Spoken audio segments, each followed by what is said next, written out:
बिस्मिल्लाहिर्रहमानिर्रहीम। स्टूडेंट्स, आज हम अकाउंटिंग का नया चैप्टर नंबर 14 शुरू करने जा रहे हैं, जिसका नाम है कैपिटल एंड रेवेन्यू। हमें सबसे पहले इस चैप्टर को समझना है कि कैपिटल क्या होता है और रेवेन्यू क्या होता है। वैसे तो इस चैप्टर का पूरा नाम है कैपिटल एंड रेवेन्यू एक्सपेंडिचर, लेकिन इसमें एक्सपेंडिचर भी शामिल है और रिसीट भी शामिल है, इसलिए मैंने कैपिटल एंड रेवेन्यू को लिखा रहने दिया ब्लैक से, बाकी जो चीज़ है वो मैंने ब्लू से लिखी है। सबसे पहले मैं आपको समझाऊंगा ये कैपिटल एक्सपेंडिचर क्या होता है, रेवेन्यू एक्सपेंडिचर क्या होता है, और उससे पहले हम डिस्कस करेंगे कि ये एक्सपेंडिचर क्या होता है। देखिए students, expenditure cost incurred to get short term और लॉन्ग टर्म बेनिफिट्स। कोई भी पैसा जो आप लगाते हैं या शॉर्ट टर्म बेनिफिट हासिल करने के लिए या लॉन्ग टर्म बेनिफिट हासिल करने के लिए, उसको हम कहते हैं एक्सपेंडिचर, खर्चा।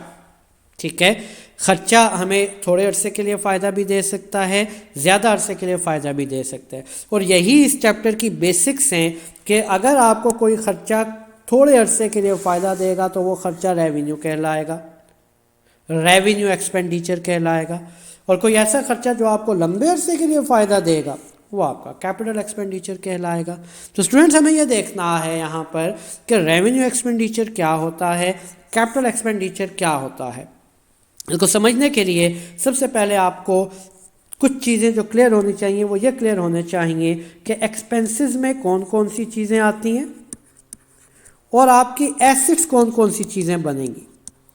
मैं यहाँ दो चीज़ें चैप्टर शुरू करने से पहले आपको बयान कर देना चाहता हूँ, ताकि आपका कॉन्सेप्ट, वैसे आपने ये पढ़ा हुआ है, एक्सपेंसेस की लिस्ट भी पूरी आपको लिखाई हुई है और एसेट्स की लिस्ट भी पूरी लिखाई हुई है, लेकिन यहाँ पर मैं ज़रूरी समझता हूँ कि एक मरतबा फिर से आपको ये बता दिया जाए कि एक्सपेंसेस में क्या क्या चीज़ें शामिल होती हैं नॉर्मली, जनरली, और एसेट्स में जनरली क्या क्या चीज़ें शामिल होती हैं। तो स्टूडेंट, ज़रा मेरे साथ मिलकर चलें। आपके ख्याल में एक्सपेंसेस कौन कौन से होती हैं? गुड्स परचेज्ड, जब आप चीज़ें ख़रीदते हैं, यह आपका एक्सपेंस है। ठीक है, इसी तरह रेंट, रेट्स, किराए वगैरह देना एक्सपेंस है। इसी तरह सैलरीज, वेजेस, तनख्वाहें वगैरह देना एक्सपेंस है। इसी तरह चलें हम बात करते हैं कि इंटरेस्ट, डिस्काउंट्स, ये अगर हमें देने पड़ेंगे तो ये भी क्या होगा, एक्सपेंस होगा। इसी तरह हम बात करते हैं और क्या चीज़ें देखें आपके सामने एक्सपेंस में आ सकती हैं। डेप्रिसिएशन कर लें, किसी भी एसेट को जब हम इस्तेमाल करते हैं उसका इस्तेमाल करने का ख़र्चा डेप्रिसिएशन कहलाता है। तो डेप्रिसिएशन भी क्या होगा, हमारा एक्सपेंस होगा। और बहुत सारे आपके सामने एक्सपेंसेस की लिस्ट है, जैसे एडवर्टिजमेंट है, इश्तिहारबाजी, ठीक है, एक्सपेंस होगा। इसी तरह बहुत सारे एक्सपेंसेस नॉर्मली आपके माइंड में होते हैं जिनको आप आसानी से समझ सकते हैं। ठीक है, तो मैंने जनरली कुछ नाम आपके सामने लिखे। इसी तरह कुछ जनरल से नाम आपके सामने एसेट्स के लिखूंगा। ठीक है, देखें, लैंड एंड बिल्डिंग, आपने बिल्डिंग ख़रीद ली, ज़मीन ख़रीद ली, यकीनी तौर पर आपका एसेट है जो आपको फ़ायदा भी लॉन्ग टर्म के लिए, लंबे अरसे के लिए देगा। इसी तरह चलें हम लिखते हैं फर्नीचर एंड फिक्सचर। ठीक है, ये क्या होता है कि आपने फर्नीचर ख़रीद लिया घर का, फिक्सचर वो होता है जो आपने फ़िक्स किया होता है, जैसे खिड़कियां वगैरह फिक्स हैं तो वो भी फर्नीचर का आइटम, लेकिन वो मूव नहीं हो सकती तो वो फिक्सचर कहलाती हैं। ठीक हो गया, फर्नीचर, फिक्सचर। इसी तरह आपने कोई प्लांट मशीनरी ख़रीद ली, ये प्लांट वो वाला प्लांट नहीं है जो घर में पौधे होते हैं, ये वो प्लांट है जिसके ज़रिए प्रोडक्शन की जाती है। जैसे सीमेंट का प्लांट है, सीमेंट बनाता है, फोटोस्टेट की मशीनरी है, फोटोस्टेट का काम करती है वो मशीनरी। ठीक है, तो प्लांट एंड मशीनरी हो गया। इसी तरह से अगर मज़ीद बात यहाँ पर की जाए एसेट की, तो और कौन सा एसेट हो सकता है, आपके सामने लिखता हूँ। एक बड़ा इंपॉर्टेंट एसेट गुडविल। गुडविल होता है बिजनेस की शोहरत, बिजनेस की साख। बिजनेस जब काम करता है, रन होता है, बिजनेस रन होने से वो अपना नाम कमाता है। जैसे चकवाल में बात करें तो पहलवान बेकर्स है, हक बेकर्स है, कितने अरसे से चलते आ रहे हैं। जब ये इतने अरसे से चलते आ रहे हैं तो इनकी अपनी एक अलहदा पहचान है, अपनी अलहदा आइडेंटिटी है। वो जो इनकी अलहदा आइडेंटिटी, अलहदा पहचान है, वो इनको दूसरे बिजनेसेस की निस्बत प्रॉफिट कमाने में मदद करती है। पहलवान बेकर्स पे आपको चीज़ें बेशक महंगी मिलती हैं, लेकिन लोग फिर भी ख़रीदते हैं। रीज़न नाम है, ठीक है। मैकडॉनल्ड्स का बर्गर देख लें, आम बर्गर 70-80-100 रुपये का है, मैकडॉनल्ड्स का 500 रुपये का बर्गर है, लोग फिर भी ख़रीदते हैं। क्यों? गुडविल की वजह से, शोहरत की वजह से, नाम की वजह से।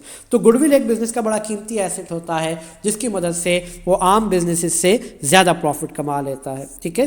तो ये मैंने आपके सामने कुछ एक्सपेंसेस और कुछ एसेट्स का जिक्र किया इस चैप्टर को शुरू करने से पहले, ताकि आपके सामने ये क्लियर हो जाए कि कौन सी चीज़ें एक्सपेंसेस में आ रही हैं, कौन सी चीज़ें एसेट्स में आ रही हैं। अब मैं अपने चैप्टर के ऊपर वापस आता हूँ। जो मेन आपको चीज़ पढ़ाना चाह रहा हूँ वो ये पढ़ाना चाह रहा हूँ कि आपका ये चैप्टर है क्या। बेसिकली मैं थोड़ा सा इसका इंट्रोडक्शन मज़ीद अब करता चलता हूँ। ये चैप्टर इंतहाई आसान है, इसमें आपने कोई ख़ास किस्म के परफॉर्मेंस नहीं बनाने, कोई कैलकुलेशंस नहीं करनी, कोई जनरल एंट्रीज आपने नहीं करनी। इसमें सिर्फ और सिर्फ क्या होगा, वो आपको आइटम लिख कर दे देगा और कहेगा कि बताओ भाई ये आइटम कैपिटल एक्सपेंडिचर है या ये वो आइटम जो है रेवेन्यू एक्सपेंडिचर है। तो जो मैं अभी आपके सामने एक्सपेंसेस और एसेट्स की लिस्ट लिखी है ना, ये सिंपली जो चीज़ें एक्सपेंसेस में आएंगी वो रेवेन्यू एक्सपेंडिचर कहलाएंगी, और जो चीज़ें आपकी एसेट्स में आएंगी वो कैपिटल एक्सपेंडिचर कहलाएंगी।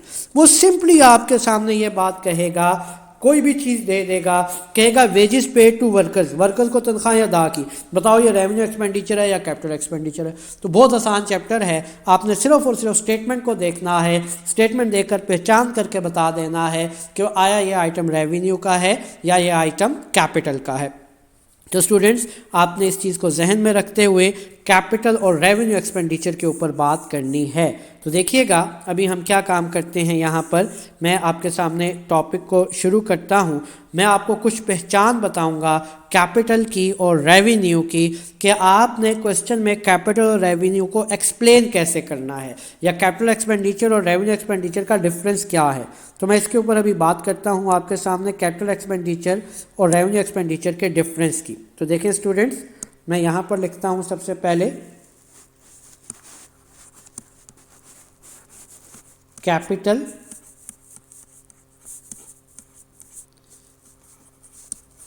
एक्सपेंडिचर, और इस साइड पर लिखता हूँ रेवेन्यू एक्सपेंडिचर।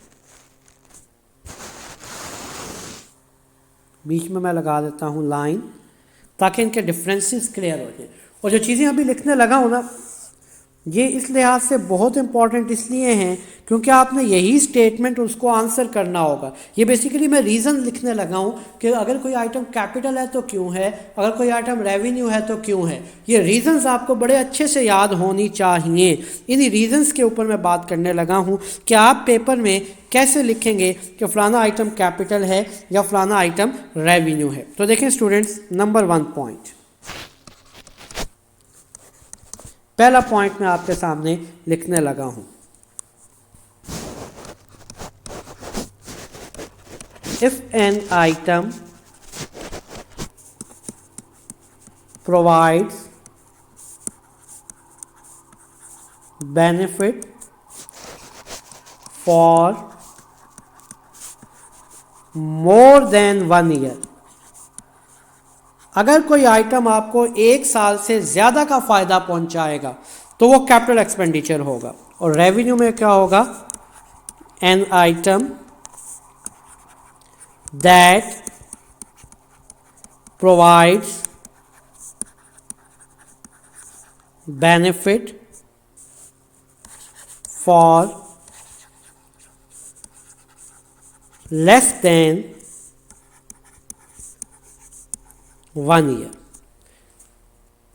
ऐसा आइटम जो आपको बेनिफिट 1 साल से ज़्यादा के लिए पहुंचाएगा वो कैपिटल एक्सपेंडिचर होगा, और ऐसा आइटम जो आपको बेनिफिट 1 साल या 1 साल से कम के लिए पहुंचाएगा वो रेवेन्यू एक्सपेंडिचर होगा। फॉर एग्जाम्पल, आप बिल्डिंग खरीदते हो, ठीक है। अब देखो ये जो बिल्डिंग है, ये बिल्डिंग आपके बिजनेस को 1 साल के लिए फ़ायदा पहुंचाएगी। क्या साल बाद बिल्डिंग ख़त्म हो जाएगी? No.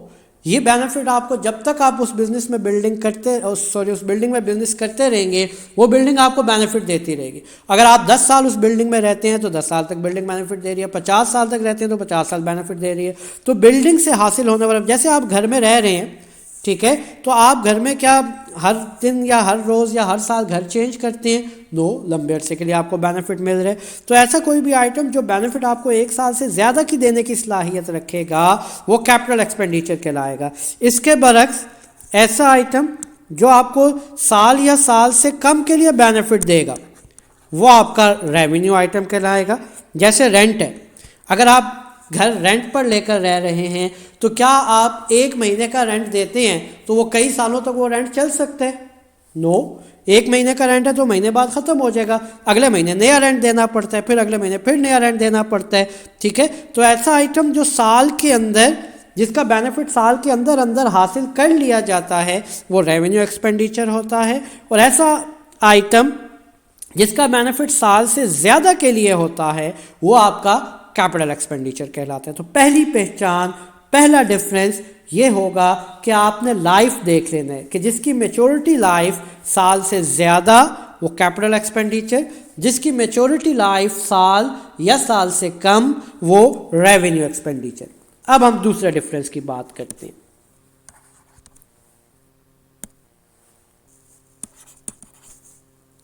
An item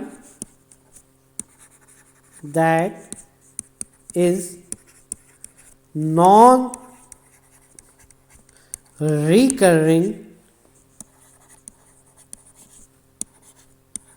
every year,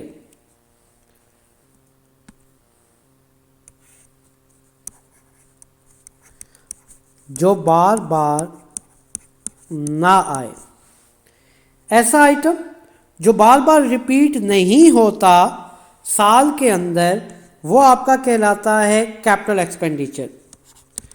उसके बरक्स an item that is recurring every year, और ऐसा आइटम जो हर साल रिपीट होता रहेगा वो क्या होगा? रेवेन्यू एक्सपेंडिचर होगा। अगेन सेम एग्जांपल अगर मैं ऊपर वाली लूँ तो ये चल सकता है, या थोड़ी सी एग्जांपल को चेंज कर लेते हैं। चले एग्जांपल यहाँ पर लिखते हैं मशीनरी। आपने मशीनरी खरीदी, उस मशीनरी को आप कई सालों तक चलाना चाहते हैं और चलती भी है। आपके घर में मौजूद वॉशिंग मशीन, आपके घर में मौजूद टेलीविज़न, आपके घर में मौजूद पंखे, ये जिस तरह की जितनी मशीनरी है, क्या ये आप हर साल हर बार चेंज करते हैं? नो। इसी तरह बिजनेसेस में इस्तेमाल होने वाली मशीनरी, जैसे सीमेंट फैक्ट्री है, सीमेंट बनाने वाली मशीनरी लगी हुई है, वो कम से कम 20 साल तक के लिए होती है, कम से कम। शुगर मिल है, उसमें जो मशीनरी लगी हुई है कई सालों तक चलती है। फोटोस्टेट मशीन्स हैं जो फोटोकॉपियर्स ने अपने पास रखी हुई है, कई कई सालों तक उनके पास वो मशीन्स चलती हैं। तो जो मशीनरी है क्या वो हर साल रिपीट हो रही है, हर साल रिकरिंग हो रही है? ठीक है, क्या ये जो मशीनरी आप ख़रीदते हैं, ठीक है, इसको हर बार बेच कर नहीं लेते हैं हर साल? ऐसा तो नहीं होता। तो अगर ऐसा नहीं होता तो ये नॉन रिकरिंग है। तो ऐसा आइटम जो नॉन रिकरिंग होती है, जो खुद को रिपीट नहीं करता साल के अंदर अंदर, वो कैपिटल एक्सपेंडिचर कहलाता है। इसके बरक्स ऐसा आइटम जो साल में कम से कम एक बार खुद को रिपीट कर लेगा वो रेवेन्यू एक्सपेंडिचर कहलाएगा। एक से ज़्यादा बार भी हो सकता है, लेकिन साल में कम से कम एक बार ज़रूर रिपीट हो जाए वो रेवेन्यू एक्सपेंडिचर कहलाता है। चले मशीनरी के साथ का ही लिखता हूँ, डेप्रिसिएशन। डेप्रिसिएशन मशीनरी की हर साल की जाती है कि हर साल आपने कितनी मशीनरी इस्तेमाल की, वो कहलाता है उस मशीन की डेप्रिसिएशन। तो हर साल के एंड पर आप मशीनरी की डेप्रिसिएशन करते हो, हर साल मशीन जितनी इस्तेमाल होती है उसके इस्तेमाल करने का खर्चा डेप्रिसिएशन कहलाता है। अब ये हर साल रिपीट होगी, और जो हर साल रिपीट हो रही है कम से कम एक बार, वो रेवेन्यू एक्सपेंडिचर होता है। तो स्टूडेंट्स, ऐसा आइटम जो खुद को रिपीट ना करे बार बार, वो कहलाता है कैपिटल एक्सपेंडिचर, और ऐसा आइटम जो साल में बार बार रिपीट हो जाए वो कैपिटल एक्सपेंडिचर कहलाता है, वो रेवेन्यू एक्सपेंडिचर कहलाते हैं। मजीद एग्जाम्पल रेवेन्यू एक्सपेंडिचर की क्या होगी? सैलरी। क्या आपको एक बार सैलरी मिलती है तो 10 सालों तक चलती है? नो, हर महीने रिपीट होगी। बिजली गैस पानी के बिल, एक बार बिल दे दो 6 सालों के लिए काफ़ी रहेगा?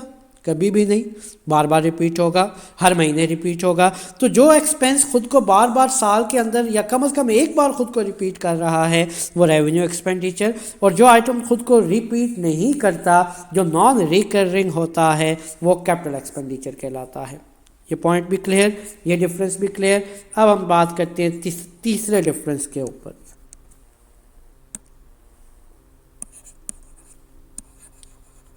An item that increases the earning capacity of a business, और इस साइड पर an item that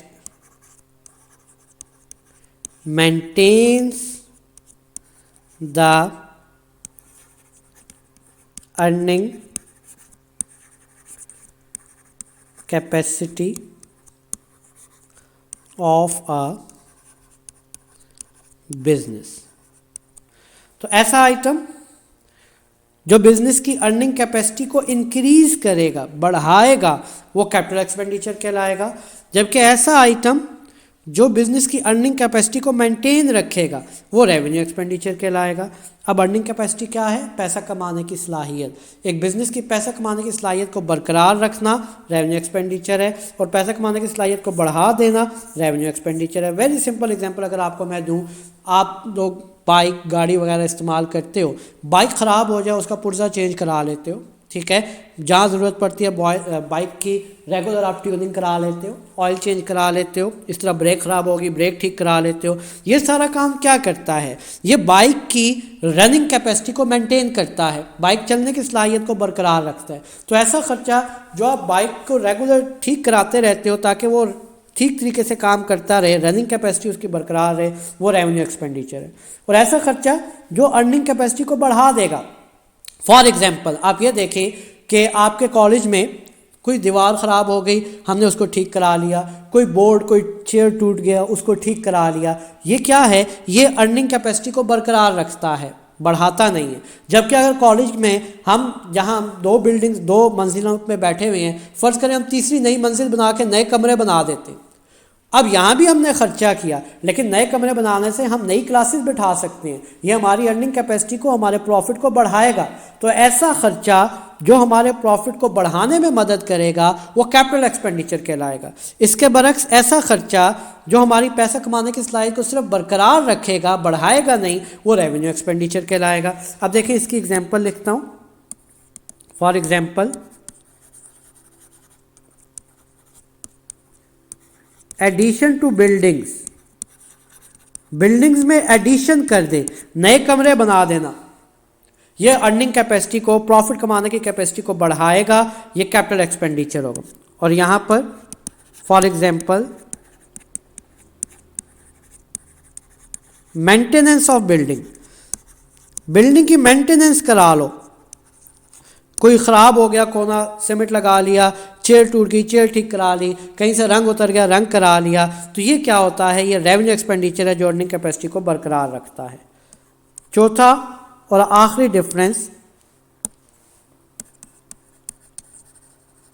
purchase of